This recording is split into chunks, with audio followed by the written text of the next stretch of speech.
4 years after the hot mic night, Rory was 3.5 and had the entire family wrapped around her tiny finger. She had Caleb's green eyes, my curly hair, and the confidence of a tiny dictator who knows she's adored. She called Luna woof woof, refused to wear anything except dinosaur dresses, and had recently decided Uncle Jake was her personal jungle gym. Every time Jake and Jessica came over, Rory sprinted to the door screaming, "Dake! Dake!" and launched herself at his knees. He caught her every single time like it was his full-time job. That summer, People magazine called. They wanted to do a "Where Are They Now" spread on the hot mic family that broke the internet twice. The writer flew out, spent 3 days with us at the house, shot photos of Rory chasing Bubbles in the backyard, Caleb grilling shirtless Jessica, 8 months, pregnant with their second equerry, girl, and Jake teaching Rory how to skip rocks at the neighborhood pond. The cover dropped in August. The headline read, "From Betrayal to Babies." The viral love story that healed a family inside was 12 pages. Photos of the game night living room circled in red where it all started. Side-by-side shots of me crying in 2019 and laughing on Caleb's shoulders in 2024, a full-page picture of Jake, holding both Rory and his newborn daughter Ellie on the hospital bed the day she was born, titled "Redemption Looks Like This." Susan's toast quote blown up in gold script. And the final photo? All of us on the dock at sunset, 4 adults, 5 kids, counting the dogs. One giant, messy, beautiful family. The issue sold out in 2 days. The digital version crashed the website. TikTok went feral. The sound of Susan's toast became the #1 trending audio for a month. Strangers started showing up at the lake house trying to recreate the proposal photo under the string lights. Susan had to put up a polite private property sign. Then came the moment that almost broke the internet again. Rory's 4th birthday party was at our house. Bounce house, petting zoo, face painting, the works. Jake and Jessica arrived with Ellie, who was now 2, and their brand new baby boy, Hudson. Rory was wearing a glittery purple dinosaur dress and a crown. She ran up to Jake like always, but this time she reached up, grabbed his face with both sticky hands, and yelled clear as day, "I love you, Dada." The backyard went dead silent. Jake froze. Jessica's jaw dropped. I felt my soul leave my body. Caleb, who was holding a tray of cupcakes, slowly set it down like a bomb tech. Rory, realizing she had an audience, repeated it louder. Dada, present time. Jake's eyes filled with tears so fast he had to blink hard. He knelt down, cupped her little face, and said, "Baby, I love you so much, but I'm Uncle Jake, remember?" Dada is the big guy holding the cupcakes. Rory looked confused, then turned, saw Caleb, and ran to him, yelling, "Daddy!" Present time like nothing happened. But the damage was done. Someone's aunt filmed it on her phone. Posted it that night with the caption, "When your niece accidentally calls her mom's ex Dada and the whole family implodes." The video hit 50 million views in 24 hours.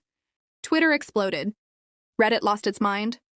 The top comment, with 200K upvotes, just said, "This is the most healed toxic family I have ever seen." Jake called me crying at midnight.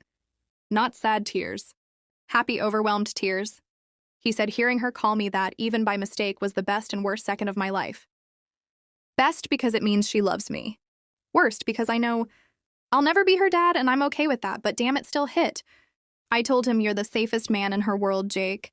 That's why she said it. He cried harder. Caleb handled it like a champ. Posted an Instagram story the next day of Rory, asleep on Jake's chest during movie night, captioned, "Uncle Jake duties include emergency cuddles and accidental heart explosions. We're good." The internet collectively sobbed. A month later, I peed on another stick. This time it was twins.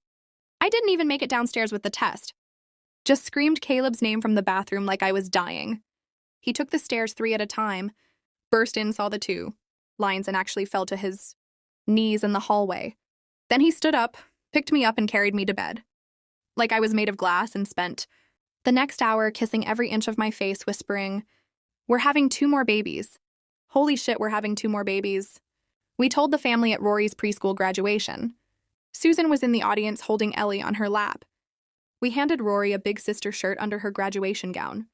When she walked across the tiny stage and lifted the gown to show it, the entire gymnasium lost it. Susan screamed so loud they heard her in the parking lot. The pregnancy was rough. Hyperemesis again, plus twins this time. I spent most of the second trimester hooked to IV fluids at the hospital. Caleb slept on the pull-out chair every night. Jake and Jessica brought Rory to visit every afternoon so she wouldn't feel forgotten. One day I woke up from a nap to find Jake sitting by my bed reading Rory, the Very Hungry Caterpillar, while she colored on his arm with washable markers.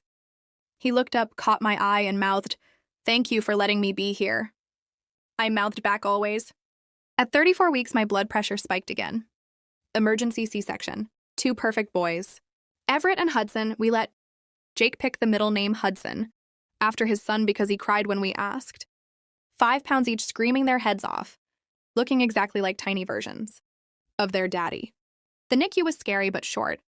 10 days later, we brought them home to a house that now had 3 car seats, a golden retriever, and pure chaos. Rory kissed both brothers on the head and announced my babies, then tried to share her dinosaur with them. Luna sighed and laid down in the middle of the living room like she was accepting her fate. Jake came over the first night we were home alone with all 3 kids. Brought pizza and stayed 6 hours so Caleb could shower and I could nap. He changed diapers, burped babies, rocked Everett to sleep while singing the same lullaby he used for Ellie. When I woke up at 2 a.m. for a feeding, Jake was asleep on the couch with Everett on his chest and Rory curled up under his arm. I took a picture, sent it to the family chat with the caption, "Uncle Jake pulling an all-nighter so we don't lose our minds." Susan replied with the caption, "This is redemption." The twins' first birthday fell on the same weekend as the lake house reunion again because the universe has a sense of humor. We turned it into one giant party. Rory, now 5, insisted on a dinosaur theme again. The twins got smash cakes and wore matching bow ties. Susan rented a bouncy castle big enough for adults. Jake and Caleb ended up wrestling in it like teenagers while Jessica and I filmed laughing until we cried. That night after the kids crashed, we adults sat around the bonfire like old times. Susan raised her glass and said, "I think this is my last toast." Everyone went quiet. She smiled, tears already shining, and said, "I've watched my family break and heal and grow in ways I never imagined. I've held 5 grandbabies that wouldn't exist if one stupid hot mic hadn't forced us all to become better people. So this toast is to every mistake that turned into a miracle, to Lauren who chose herself first, to Caleb who chose her every day after, to Jake who chose growth when he could have chosen bitterness, and to Jessica who chose love when she didn't have to. We're not perfect, but we're whole. And that's more than enough." We all cried. Even the kids sleeping inside probably felt it. Jake leaned over, bumped my shoulder, and whispered, "You know the craziest part? If I could go back and delete that night at game night, I wouldn't, because it gave me my daughters. And it gave you your sons. And it gave all of us this." I looked around the fire. Caleb holding my hand. Jessica nursing Hudson under a blanket. Rory asleep on Jake's lap, clutching her stuffed triceratops. Susan's head on Mark's shoulder. Mia taking a million photos. The twins snoring in their pack and play on the porch. I squeezed Caleb's fingers and whispered back, "Yeah. I wouldn't change a single second either."